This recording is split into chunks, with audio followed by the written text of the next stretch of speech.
செம்மண் சீமையே கொண்டாடு நீ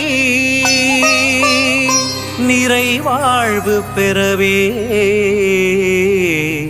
பண்பாடு நீ தென்னகத் திருநாடே ஒளிர்ந்திடு ஆனந்தமாய் கை கொட்டி விளையாடு.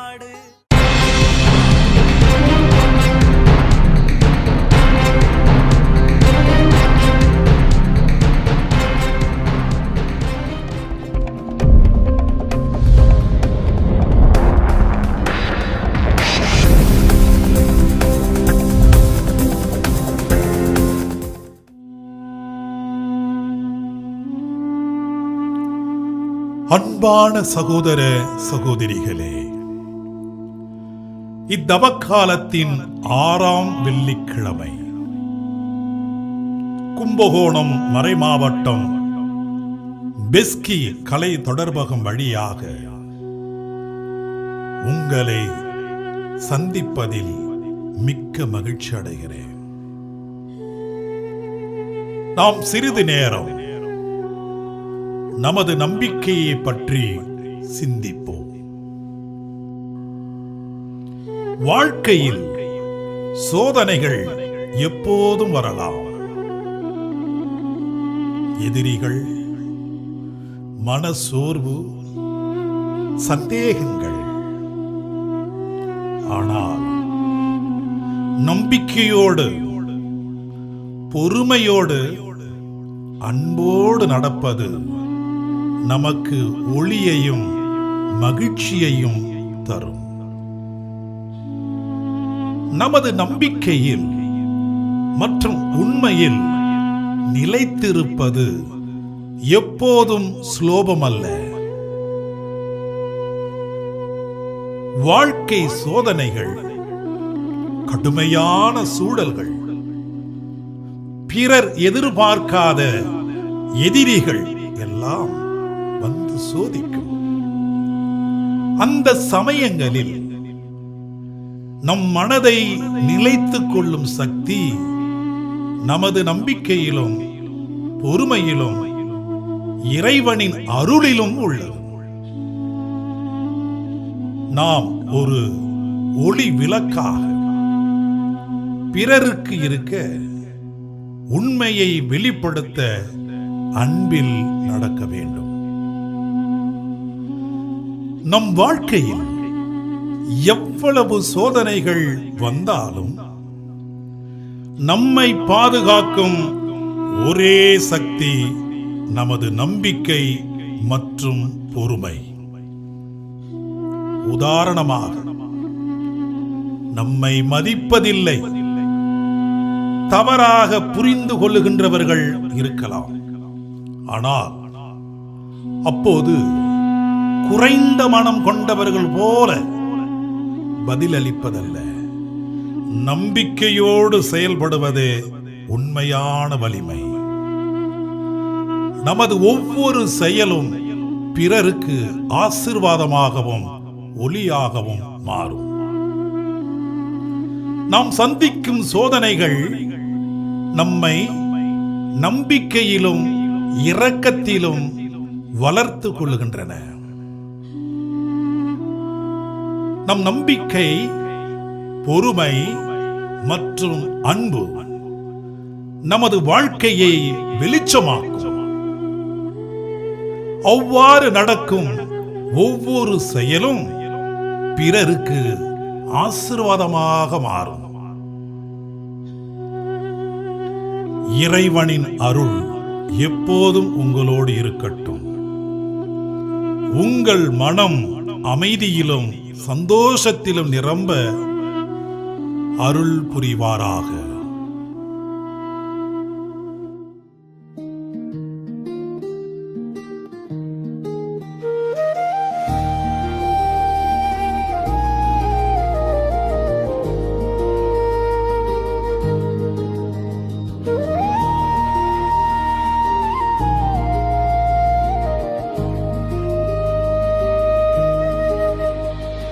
சிலுவை நினைவில் என் இதயம் உருகு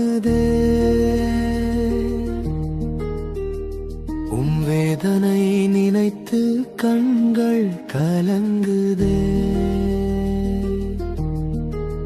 என் பாவம் சுமந்தி இரத்தம் சிந்தினிரே, என் இயேசுவே உம்மை துதிக்கிறேனே. என் பாவம் சுமந்தி இரத்தம் சிந்தினிரே, என் இயேசுவே உம்மை துதிக்கிறேனே.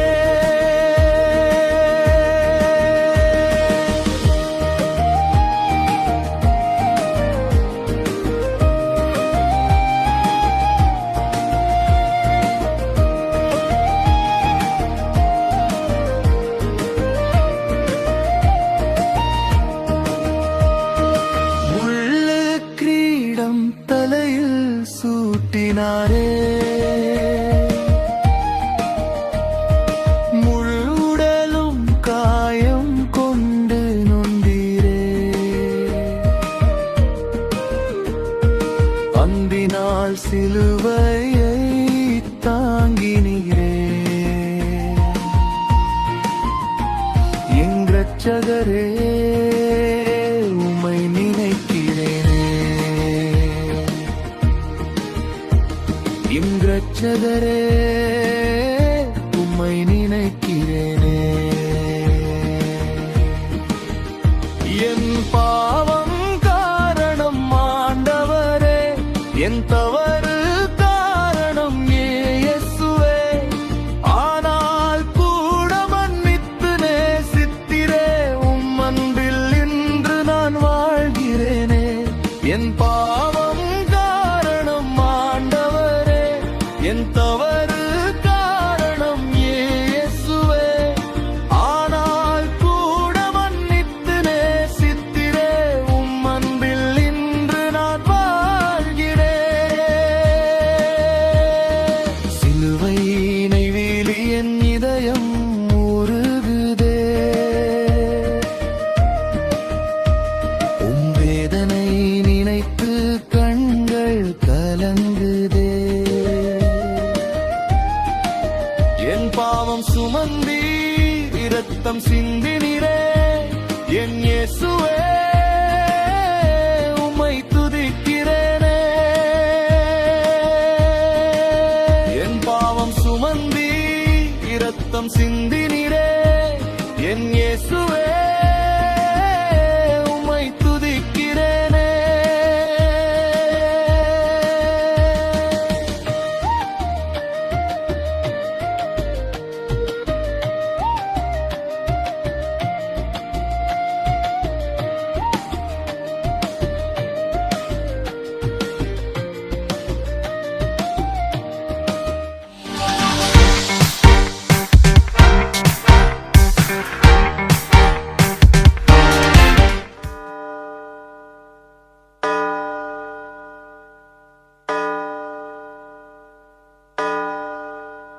யோவான் எழுதிய நற்செய்தியிலிருந்து வாசகம். அக்காலத்தில் இயேசுவின் மேல் எரிய யூதர்கள் மீண்டும் கற்களை எடுத்தனர். இயேசு அவர்களை பார்த்து, தந்தையின் சொற்படி பல நற்செயல்களை உங்கள் முன் செய்து காட்டியிருக்கிறேன். அவற்றுள் எச்செயலுக்காக என் மேல் கல் எறிய பார்க்கிறீர்கள் என்று கேட்டான். யூதர்கள் மறுமொழியாக, நற்செயல்களுக்காக அல்ல, இறைவனை பழித்துரைத்ததற்காகவே உன்மேல் கல் எறிகிறோம். ஏனெனில் மனிதனாகிய நீ உன்னையே கடவுளாக்கிக் கொள்கிறாய் என்றார்கள். இயேசு அவர்களை பார்த்து, நீங்கள் தெய்வங்கள் என நான் கூறினேன் என்று உங்கள் மறைநூலில் எழுதியுள்ளதல்லவா? கடவுளுடைய வார்த்தையை பெற்றுக்கொண்டவர்களே தெய்வங்கள் என்று சொல்லப்படுகிறீர்கள். மறைநூல் வாக்கு என்றும் அழியாது. அப்படியானால் தந்தையால் அர்ப்பணிக்கப்பட்டு அவரால் உலகுக்கு அனுப்பப்பட்ட நான் என்னை இறைமகன் என்று சொல்லிக் கொண்டதற்காக இறைவனை பழித்துரைக்கின்றாய் என நீங்கள் எப்படி சொல்லலாம்? நான் என் தந்தைக்குரிய செயல்களை செய்யவில்லை என்றால் நீங்கள் என்னை நம்ப வேண்டாம். ஆனால் நான் அவற்றை செய்தால் என்னை நம்பாவிடினும் என் செயல்களையாவது நம்புங்கள். அதன் மூலம் தந்தை என்னுள்ளும் நான் அவருள்ளும் இருப்பதை அறிந்து உணர்வீர்கள் என்றார். இதை கேட்டவர்கள் அவரை மீண்டும் பிடிக்க முயன்றார்கள். ஆனால் அவர்கள் கையில் அகப்படாமல் அவர் அங்கிருந்து சென்றார்.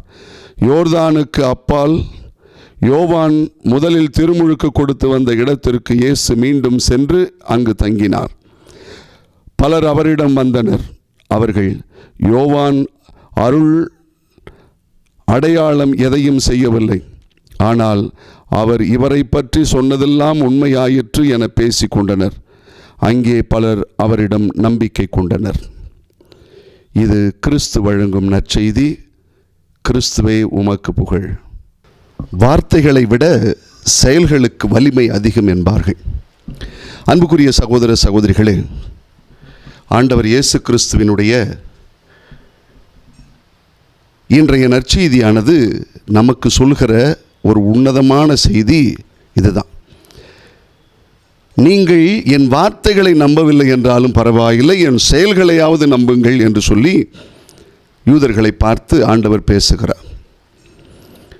இந்த நற்செய்தியில் 2 முக்கியமான கருத்துகள் வெளிப்படும். ஒன்று, இயேசுவினுடைய தெய்வீக அதிகாரம் அங்கு என்பித்து காட்டப்படுகிறது. இயேசு யார்? நாம் யாருன்னு கேட்டால் பதில் சொல்ல தெரியலல்ல. ஆனால் இயேசு யார் என்று கேட்டால் அந்த பதில் அந்த இடத்தில் வருகிறது. அவருடைய தெய்வீக அதிகாரம் என்ன என்பதை ஒரு கோணத்தில் காட்டப்படுகிறது. இன்னொரு கோணத்தில் இயேசுவுக்கும் யூதர்களுக்கும் இருக்கிற ஒரு மோதல், ஒரு கருத்து மோதல் வருகிறது. உண்மையிலேயே இயேசு கிறிஸ்துவை கொலை செய்வதற்கு தேவைப்பட்ட 2 காரணங்களும் இங்கு இந்த நற்செய்தியில் கண்டுபிடித்துக் கொள்கிறார்கள். ஒன்று, இவர் ஓய்வு நாளை மீறுகிறார் என்றும், இரண்டாவது தன் தந்தையோடு தன்னை ஒப்புரவாக்கி மகனாக்கி கொள்கிறார், தானும் தந்தையும் ஒன்று என்று சொன்னார். இந்த 2 காரணங்களுமே அவர்களுக்கு இயேசுவை கொலை செய்வதற்கு மிக அடிப்படையான காரணங்களாக அவர்கள் தேர்ந்தெடுத்துக் கொள்கிறார்கள். அன்புக்குரியவர்களே, இன்றைய நற்செய்தியில் இந்த அவர்களுடைய இந்த மோதல் என்பது இறையியல் சார்பாகவும் மெய்யியல் சார்பாகவுமான மோதல்கள் இங்கு வெளிப்படுவதை பார்க்கிறோம். இந்த 2 மோதல்களும் என்ன வர மாதிரி இருக்குதுன்னா, முதல்ல ஆண்டவர் இயேசு கிறிஸ்து தன்னை தந்தையோடு ஐக்கியப்படுத்திக் கொள்கிறார் என்று. நானும் தந்தையும் ஒன்றாயிருக்கிறோம் என்று யோவான் நற்செய்தி 10வது அதிகாரம் 30வது வசனத்தில் வாசிக்கிறோம். அதில் தான் அவர் சொல்கிறார், நானும் தந்தையும் ஒன்றாக இருக்கிறோம். நானாக எதையும் செய்யலை, தந்தை எனக்கு சொன்னதெல்லாம் செஞ்சுருக்கிறேன். நீங்கள் நான் சொன்னதை நம்பலைனாலும் பரவாயில்லை, என்னுடைய செயல்களை வைத்து நீங்கள் நம்புங்கள் என்று சொல்லி தன்னுடைய செயல்களை வலியுறுத்துகிறார். தந்தையும் தானும் ஒன்றாக இருக்கிறோம். யூதர்கள் ஏன் அவங்களுக்கு கோபம் வருதுன்னா, யூதர்களுக்கு ஒரு நம்பிக்கை இருக்குது. என்னென்னா, கடவுளை யாவே இறைவனை எங்கேயாவது ஒரு இடத்துல ஒரு தூரமாக வச்சு பார்த்துட்டு வழிபாடு செலுத்துவாங்க. அதனால தான் கடவுளை நேர்முகமாக கூட அவர்கள் பார்த்து ஜெபிக்காதவர்களாக இருந்தார்கள். அப்படிப்பட்ட மனநிலையில் தான் இருந்தவர்களுக்கு, அந்த நம்பிக்கையில் இருந்தவர்களுக்கு இயேசு என்ன சொல்கிறார், நானும் தந்தையும் ஒன்றாய் இருக்கிறோம். இந்த ஒன்று என்று ஒன்றாய் இருக்கிறோம் என்று சொல்லப்படுகிற அந்த வார்த்தை என்பது கிரேக்கத்தில் ஒருமைப்பாட்டை வெளிப்படுத்துகிற ஒன்றாக இருக்கிறது. அதாவது ஒருமைப்பாட்டுன்னா எப்படி சொல்கிறாங்கன்னா, யூனிட்டி ஆஃப் எசன்ஸ் அப்படின்னு சொல்லி. நாம் கூட சின்ன குறிப்பிடத்தில் படிச்சிருக்கோம்ல, தந்தை கடவுளா, மகன் கடவுளா, தூய ஆவியார் கடவுளா, 3 பேரும் 3 கடவுளா, இல்லை ஒரே கடவுள் எப்படி என்று படித்தோம் அல்லவா. அவர்கள் 3 பேரும் ஒன்றாய் இருக்கிறார்கள் என்று சொன்னமே, அதுதான் எசன்ஸ் ஆஃப் யூனிட்டி அப்படின்னு சொல்கிறது. இவர்கள் தானும் தந்தையும் ஒன்றாய் இருக்கிறோம் இந்த செய்தியை சொன்ன உடனே அவர்களால் தாங்கிக் கொள்ள முடியல. உடனே அது ஒரு காரணமாக எடுத்து கல் எடுத்து அடிக்க பார்க்குறாங்க. இயேசுவின் வார்த்தைகளை வைத்து யூதர்கள் இவரை கொலை செய்ய பார்க்கிறார்கள். ஆனால் இயேசு என்ன செய்கிறாரு, நீங்கள் வார்த்தையை பார்க்காதீங்க, என் செயல்களை பார்த்து நம்புங்களேன். என் வார்த்தையை நம்பலன்னா பரவாயில்ல, என் செயல்களை பார்த்து நம்புங்கள் என்று இயேசு தன்னுடைய செயல்களை வலியுறுத்துகிறார். இது ஒன்று. இரண்டாவதாக இன்னொன்று என்ன சொல்லப்படுகிறது என்றால், நீங்கள் தெய்வங்கள் என்று திருப்பாடல் 82 6வது வசனத்தில் வாசிக்கிறோம். இது பழைய ஏற்பாட்டில் உள்ள ஒரு இறை செய்தி. அது ஆண்டவர் என்ன செய்கிறார், இறை வார்த்தையை அறிவிக்கின்ற நீதிபதிகள், ஜட்ஜஸ் அப்படின்னு சொல்கிறோம், நீதிபதிகள், அடுத்தது தீர்க்கதரிசிகள், ப்ராஃபட்ஸ், இவங்க எல்லாருமே இறை வார்த்தையை அறிவிக்கிற அவர்களே தெய்வங்களாக பாவிக்கப்படுகிறார்கள் என்று பழைய ஏற்பாட்டில் நாம் இந்த 82வது திருப்பாடல் 6வது வசனத்தில் வாசிக்கிறோம். இங்கே என்ன ஆண்டவர் இயேசு சொல்ல வர்றாருன்னா, இறை வார்த்தையை அறிவிக்கிறவர்களே அவர்களையே நீங்கள் தெய்வங்கள் என்று சொல்லுகிறீர்களே, இறை வார்த்தையே மனு உருவாகி உங்கள் முன் நின்று கொண்டிருக்கிறதே இறைமகன் இயேசு கிறிஸ்து, இந்த இறைமகனை நீங்கள் ஏற்றுக்கொள்ள மாட்டேன் என்கிறீர்களே என்று சொல்லி அவர்களை ஒரு குத்துறார். அன்புக்குரியவர்களே, இதுதான் இங்கே உள்ள உண்மையான ஒரு மோதலாக நாம் பார்க்க முடியும். நன்றாக யோசித்து பாருங்கள். மெசியாவால் மட்டும்தான் இந்த செயல்கள் நடக்கிறது, வேற யாராலையும் நடக்காது. ஏன், இன்னொரு உதாரணம் மேற்கோள் காட்டுறேனே. திருமுழுக்கு யோவான் தன்னுடைய சீடர்களை இயேசு விட்டு அனுப்பி கேட்பார், நீர்தான் வர இருக்கிற மெசியாவா அல்லது வேறு ஒருவரை எதிர்பார்க்க வேண்டுமா என்று. அந்த கேள்வி போன உடனே இயேசு என்ன சொல்கிறார் தெரியுமா? இங்கே பாருங்க, நான் சொல்கிறதெல்லாம் விடுருங்க, இங்கே என்ன நடக்கிறதுன்னு பாருங்கள். பார்வையற்றவர்கள் பார்க்கிறார்கள், முடவர்கள் நடக்கிறார்கள், ஏழை எளியவர்களுக்கு நற்செய்தி அறிவிக்கப்படுகிறது, இதெல்லாம் போய் சொல்லுங்க அப்படிம்பார். அப்படின்னா அந்த இடத்தில் கூட இவருடைய வார்த்தைகளை விட இவருடைய செயல்கள் அங்கு பெரிதாக பேசப்படுவதை நாம் புரிந்து கொள்ள முடியும். அன்புக்குரியவர்களே, தானும் தந்தையும் ஒன்றாக இருக்கிறோம் என்பதனாலேயே ஆண்டவர் இயேசு கிறிஸ்துவை அவர்கள் புறக்கணித்தார்கள். இங்கு இன்னொரு விஷயத்தையும் நாம் உங்களுக்கு மேற்கோள் காட்ட ஆசைப்படுகிறேன். என்ன அப்படின்னா, ஒரு கிராமம், அந்த கிராமத்தில் ஒரு கோயில், பெரிய அழகான கோயில்.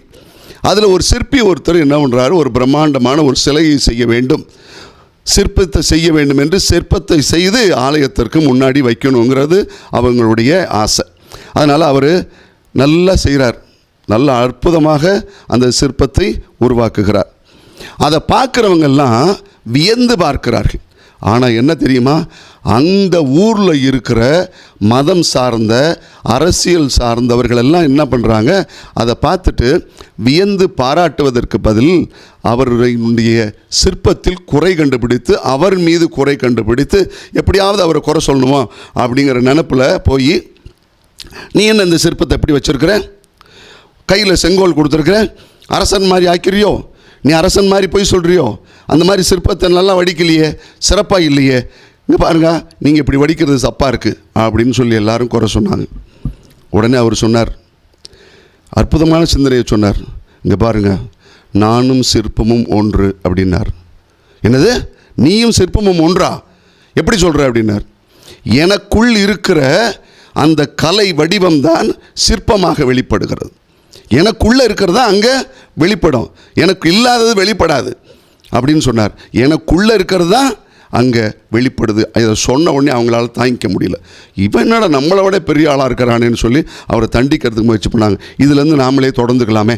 ஆண்டவர் இயேசு கிறிஸ்துவனுடைய செயல்களை ஏற்றுக்கொள்ளாத அந்த பரிசேயர்கள், யூதர்கள், மறைநூல் அறிஞர்கள் எல்லாம் எப்படியாவது இயேசுவை ஒழித்து விட வேண்டும் என்கிற நோக்கத்தில் அவர்கள் இருந்தார்கள். ஆனால் இயேசு கிறிஸ்து என்ன சொல்கிறார், நீங்கள் அவங்களோட வாக்குவாதம் பண்ணிட்டு சொல்கிறார், என் சொற்களை நீங்கள் நம்பவில்லை என்றால் விட்டுருங்க, என் செயல்களை நம்புங்கள், ஏனென்றால் சொற்களை விட செயல்கள் நன்றாகவே பேசும் என்பது அவர்களுக்கு சுட்டி காட்டப்படுகிற செய்தி.